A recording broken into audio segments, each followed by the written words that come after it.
दिसंबर आप 2024 देख को रहे हैं एम आज के जनपद ए महाराजगंज में टीवी न्यूज़। संवैधानिक अधिकार रथ यात्रा के आगमन पर माननीय राष्ट्रीय अध्यक्ष कैबिनेट मंत्री राष्ट्र आदरणीय श्री डॉक्टर संजय निषाद जी के साथ संवैधानिक अधिकार रथ यात्रा में सम्मिलित होकर समाज को जागरूक करने में अपना योगदान दिया।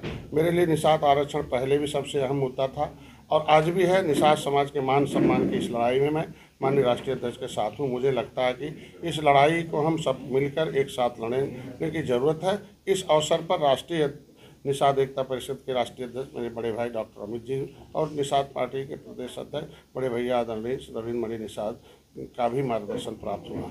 इसमें और भी था, उसके 8 जनवरी को लिखा कि आज निषाद पार्टी की संवैधानिक अधिकार रथ यात्रा के स्वागत है। सभी साथी मेरे आवास पर 12 बजे उपस्थित होने की कृपा करें।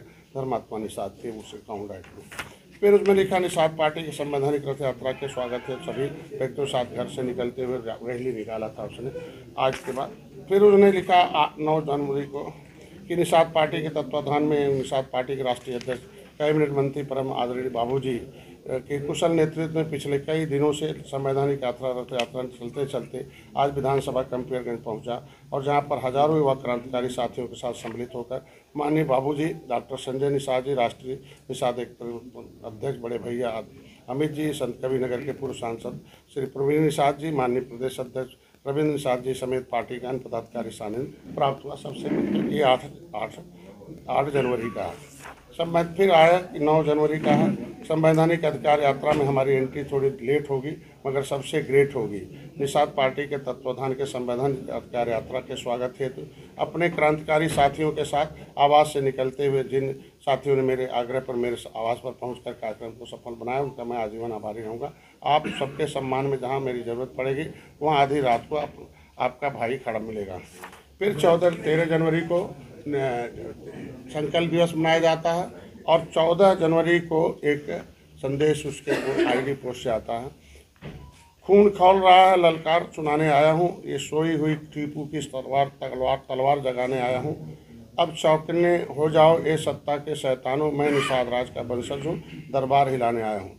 एक सभी क्रांतिकारी कार्यकर्ता पदाधिकारियों को हार्दिक बधाई एवं ढेरों शुभकामनाएं। संकल्प दिवस के शुभ अवसर पर जिस तरह का जोश और जुनून के कार्यकर्ताओं का देखने को मिला है, उससे यह प्रतीत होता है कि जिस तरह से 2015-2016 के बीच पार्टी के कार्यकर्ताओं का जोश जुनून देखने को मिलता था, वही जोश और जुनून अब पुनः पार्टी के कार्यकर्ताओं के अंदर देखने को मिल रहा है। और ये जोश जुनून से यह भी संकेत दे रहा है कि आने वाले दिनों में प्रदेश की सत्ता, देश की सत्ता किसके हाथों में होगी, यह निषाद पार्टी के कार्यकर्ता निषाद समाज तय करेगा। सत्ता के दम पर निषाद समाज का अत्याचार करने वाले सत्ता के शैतानों, तुम भी कान खोलकर सुन लो। अगर यह लोग मित्रता निभाना जानते हैं तो समय आने पर अपने समाज को रक्षा हेतु लड़ना भी जानते हैं। धर्मात्मा निषाद है, उनके आईडी से 14 जनवरी इस है 2 महीने पहले ये करते हुए फोटो है और हम उससे पीपीटी में अभी आपको दे रहे हैं। ये जब से सही बात जान गया, गुमराह करने वालों से दूरी बना लिया और सही साथ हमारे कार्यकर्ताओं मेरे द्वारा लिखी हुई किताबों को और तभी तथ्य जब एक एक जान गया, तब से वो हमारी पार्टी के साथ आ गया। तब से जश्न के मूड में देखे नाचते हुए मेरे साथ है। ये अभी 1 महीने पहले का। उसके बाद कोई पोस्ट नहीं लगाता रहा है। ये मेरे साथ यहाँ अभी देखते होंगे, ये मेरे गाड़ी पर खड़ा होकर स्वागत करते हुए मेरे साथ चलते हुए रैली में, ये उसका फोटो। धर्मात्मा निषाद का फिर पोस्ट है 1 फरवरी का। निषाद समाज की शान, युवा हृदय सम्राट, मेरे आदर्श लोकप्रिय यशस्वी विधायक बड़े भैया आदरणीय इंजीनियर श्रवण कुमार निषाद जी को जन्मदिन की हार्दिक शुभकामनाएं, ढेर सारी शुभकामनाएं। भगवान निषाद राज महाराज जी आपको ऐसे अथाशीघ्र राजनीति उस शिखर पर पहुँचाए, ये उसका है। मतलब आदर्श किसे मानते हैं आप समझ सकते हैं कि आदर्श लिखना छोटी चीज़ नहीं है, वो उसी के अकाउंट से। इतने पोस्ट देखने के बाद मैं अब आपके विवेक पर छोड़ रहा हूं कि क्या यह आत्महत्या का प्रकरण मेरे साथ संबंधित है या नहीं है। यह तो विचारणीय बिंदु है, सभी लोग विचार करें, बुद्धिमान है। दूसरा, धर्मात्मा की फेसबुक आईडी से जो पोस्ट डाला गया है उसमें ऊपर फर्जी मुकदमे की बात की गई है।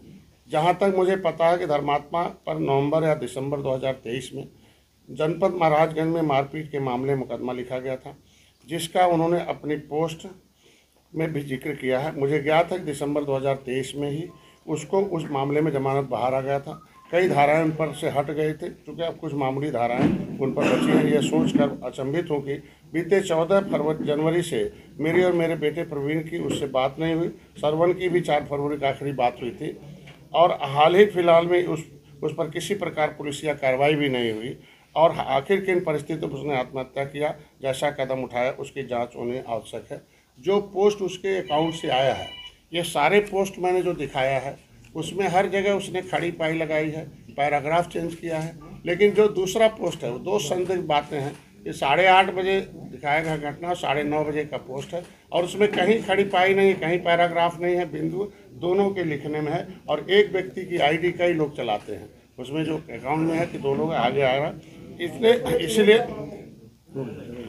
इसीलिए ये है कि तो अंदर से बंद करने की बात की जाती है और उसको सबसे पहले देखने वाले उसके मित्र कह रहे हैं कि दरवाज़ा बाहर से ताला बंद था, तो आत्महत्या करने वाला व्यक्ति बाहर से ताला कैसे बंद कर सकता है, इसका भी जांच होनी चाहिए। वो जो व्यक्ति फ़ोन कर रहा है वो बता रहा है कि सबसे पहले एक मीडिया का व्यक्ति जो है वो फ़ोन किया तीसरे को, तीसरे वाले व्यक्ति ने उसको फ़ोन किया तो मैं दौड़ के गया दरवाज़ा खोलने, तो फिर नहीं टूटा। वो कह रहा नहीं चाबी, तब चाबी लेने आया, चाबी को।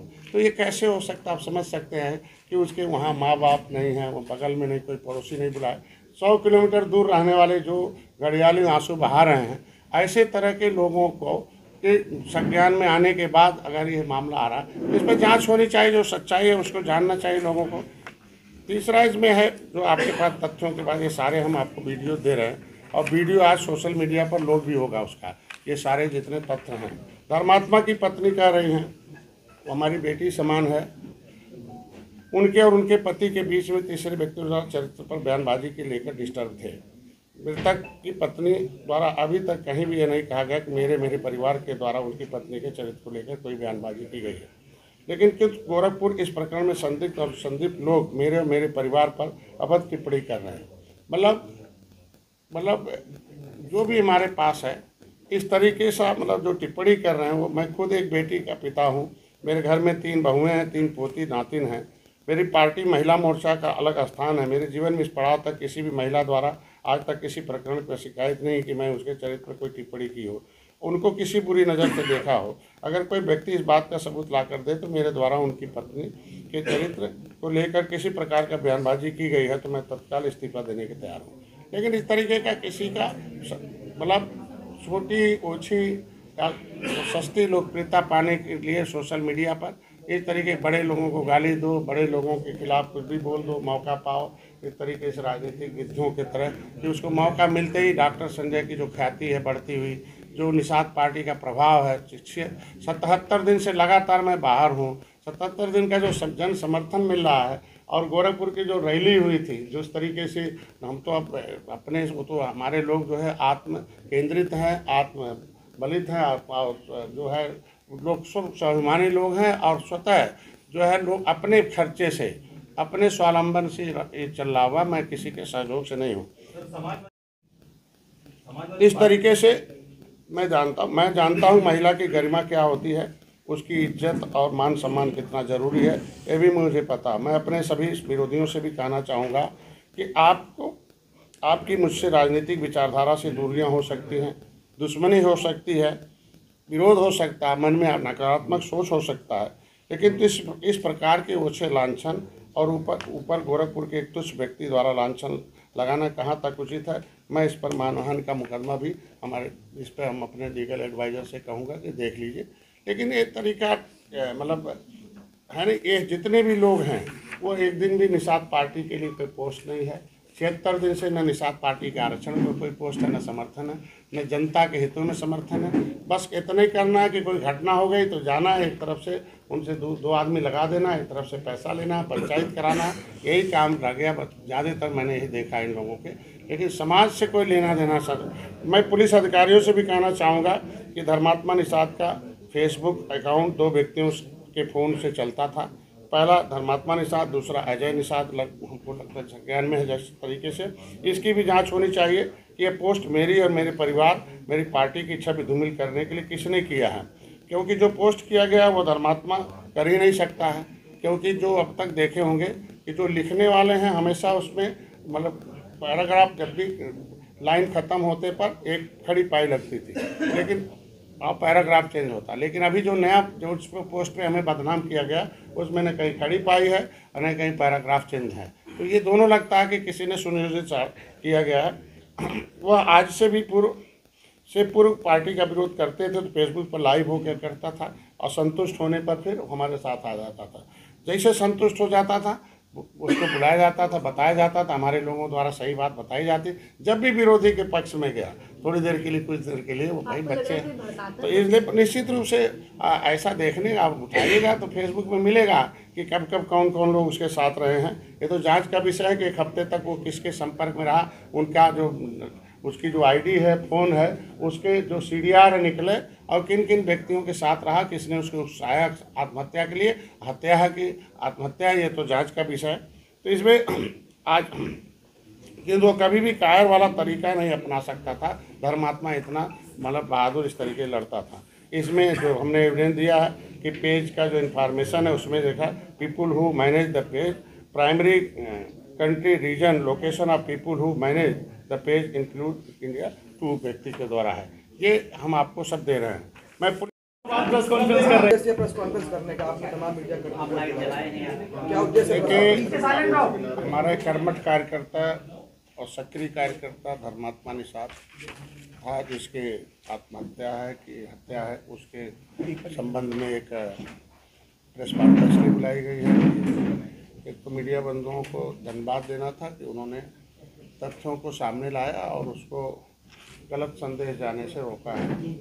और कुछ सोशल मीडिया पर कुछ लोगों ने जो पहले से पार्टी विरोधी गतिविधियों में शामिल थे, उन लोगों ने उसको एक तो मेरा समाज कमज़ोर है और पढ़ा लिखा कम है, उसको गलत मैसेज देने का काम किया गया। उस पर तथ्यों के आधार पर जो भी था, मीडिया बंधुओं के माध्यम से हम अपने जनता, अपने समाज को, देश को, सरकार को भी, और जो एजेंसियां हैं स्वतंत्र जो हमारे संविधान में व्यवस्था दी गई है, उसको हम जो है उसको आपके माध्यम से, प्रेस वार्ता के माध्यम से पहुंचाने का प्रयास किया जाएगा। जो सही होगा वो तो जांच का विषय है।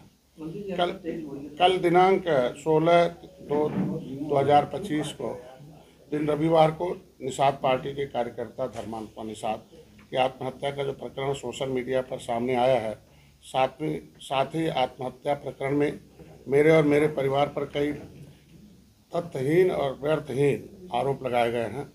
मैं हमेशा से पक्षधर रहा हूँ कि जीवन अनमोल है, उसको अपने परिवार और समाज सेवा में लगाए रखना चाहिए।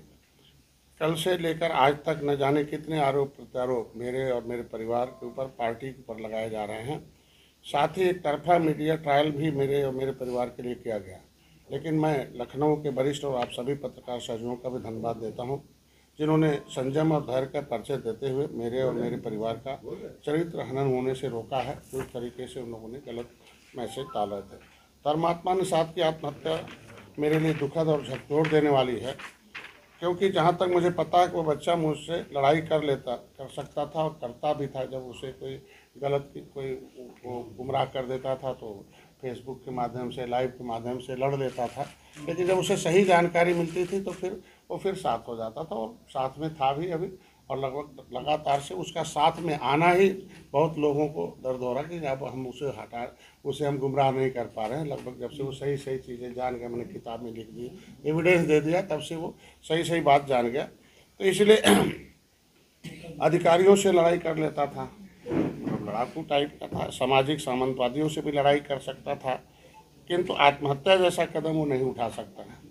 एक आदमी, हमें विश्वास नहीं होता कि इस तरह का कदम उठाया होगा। उस तरह की सोच रखने वाला वो था ही नहीं। मैं स्वयं इस प्रकरण की उच्च स्तरीय जाँच की मांग करता हूँ और इस प्रकरण की जाँच निष्पक्ष हो। जाँच अधिकारी व पुलिस अधिकारियों से भी कहूँगा कि मेरे द्वारा इस प्रकरण में कुछ विषय रखे जा रहे हैं, उन विषयों को संज्ञान में लेते हुए जाँच की जाए, क्योंकि जांच अधिकारी के सामने हमें अपने जो हमारे पास एविडेंस है वो पहुंचना आवश्यक चाहिए। धर्मात्मा निषाद की फेसबुक वॉल से जो मिला है उसमें मेरे द्वारा धर्मात्मा के सोशल मीडिया अकाउंट को देखा गया तो विगत 2 महीने से मेरे और मेरे परिवार निषाद पार्टी को लेकर एक भी विरोध में पोस्ट नहीं किया है। हाल ही में 13/1/2025 को निषाद पार्टी का संकल्प दिवस जो अधिकार यात्रा था, उस समय महाराजगंज गोरखपुर पहुंचने पर धर्मात्मा निषाद स्वागत में, रैली में, हर सहयोग में था और उसमें बढ़ चढ़ के हिस्सा भी लिया, मंच पर थे और तमाम देखा होगा आपने, उसने पोस्ट भी किया था।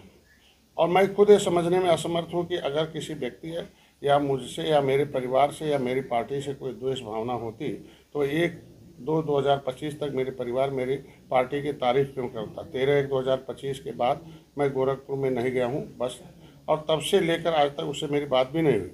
और मेरे बेटे प्रवीण निषाद की लगभग 2 महीने से भी अधिक समय से उससे बात नहीं हुई है।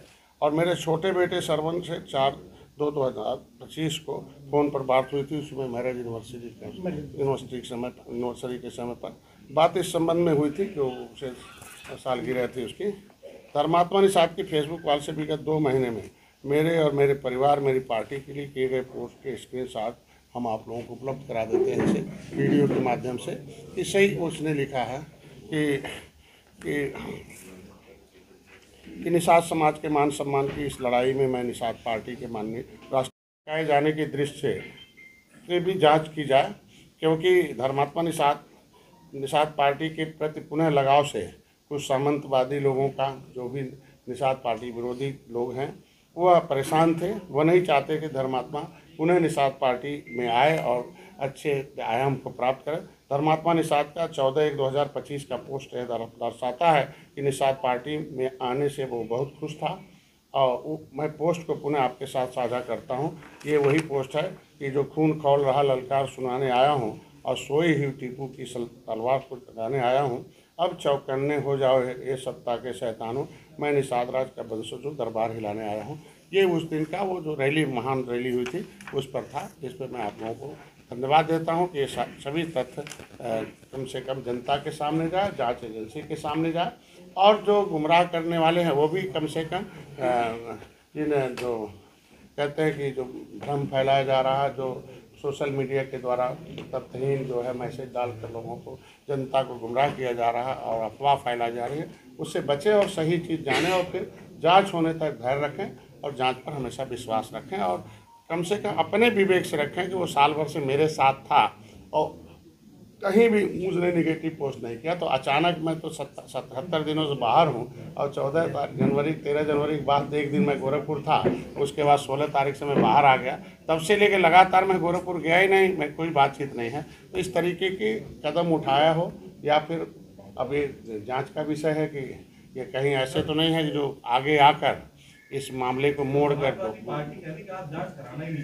मैंने कल ही बयान दे दिया था और आज भी मैं खुद ही लिखा हूँ कि जांच है, जांच के लिए मैं एविडेंस दे रहा हूँ उनके लिए। मैं खुले आपके माध्यम से एविडेंस दे रहा हूँ पुलिस को कि जांच कराए। ऐसा कोई शायद व्यक्ति नहीं होगा कि खुद एविडेंस दे कि जांच होना चाहिए। हमें भाई हम चाहते हैं कि हम एक समाज का नेतृत्व कर रहे हैं, तो कम से कम दाग लगाने वाले या आरोप लगाने वाले समझ जाएं कि आगे लगाएंगे तो क्या हश्र होगा। जांच एक और भी अहम सवाल है सर, इसी के साथ साथ आज कल से विधानसभा सत्र शुरू हुए, क्या कुछ कहना चाहेंगे कि इस तरह की तैयारी सभा कह रही है कि कुंभ और तमाम मुद्दों पे गिरेंगे? देखिए, विपक्ष के पास नकारात्मक राजनीति के अलावा कुछ है नहीं। आज के दिन में कुंभ एक ऐसा महाकुंभ है, दुनिया में एक बड़ा ये आयोजन है। घटना से हम सभी लोग दुखी हैं, बड़ी घटना है। उस पर जांच दे दी गई, जांच होने तक निश्चित रूप से लोगों को उस पर धैर्य रखना चाहिए। जांच संवैधानिक तरीका, संवैधानिक अधिकार है, और जांच के बीच में अगर कोई चीज़ चाहता बयान तो वो उचित नहीं होता। तो मैं चाहता हूं कि उत्तर प्रदेश सर्वोत्तम प्रदेश बने, विधानसभा में लोगों को इस विकास के क्रम में लाया जाए, उसमें विपक्ष का सहयोग मिलना चाहिए। और आगे जो भी बजट सत्र है, बजट में बजट को आगे बढ़ाने का, बजट का सदुपयोग होगा, बजट सही दिशा में चले।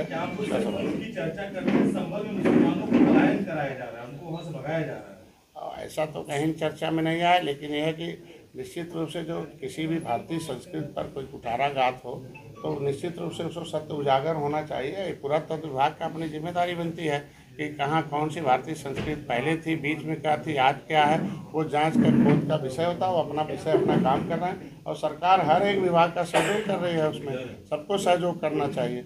हम कह रहे किसी को अगर कोई चीज़ पुरानी थी, उसमें नई हो गई, फिर और दूसरी हो गई, तो वो सही बात सही दिशा में जाए, जानकारी दिलाना सरकार की काम होता है। सर, समाजवादी पार्टी के जो छात्र सभा हैं वो आपका पुतला फूंक के और विरोध किए और नारेबाजी की आपके खिलाफ। देखिए, पहली बात तो तथ्यों के आधार पर लोगों को करना चाहिए। पढ़े लिखे लोग हैं, एक पोस्ट देखने के बाद उनके मन में आक्रोश है तो उससे पहले का भी पोस्ट देखना चाहिए, और उससे पहले भी देखना चाहिए किस व्यक्तियों के साथ रहे और क्या उसका है।